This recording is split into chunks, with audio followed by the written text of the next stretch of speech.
الحمد لأهله والصلاة على أهلها أما بعد. محترمو یو ورور دا پوښتنه کړې ده چې زما په ټلیفون کې عکسونه، فلمونه او ویډیوګانې دي. زما لمونځ د دې ټلیفون سره څه حکم لري؟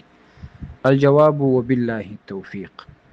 محترمه، ستاسې په جواب کې به ووایو چې که چیرې دا عکس یا ټلیفون کې ویډیو دا پر سکرین نه وي ولاړه، یعنې په خپل فولډر کې پټه او د ټلیفون رڼا هم مړه وي، نه ښکاره کېږي، نو د دې سره لمونځ صحت لري، پروا نه لري.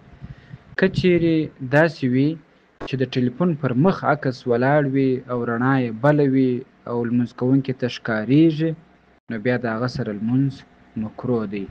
ورنه که په ټلیفون کې پټ وي، په فولډرانو کې وي او نه ښکاره کېږي، نو بیا لمونځ صحیح دی، کراهیت نه لري. الدر المختار مع رد المحتار اول جلد 648 صفحه، او همداشان الموسوعة الفقهية 14 جلد 166 صفحه. السلام علیکم ورحمة الله وبرکاته.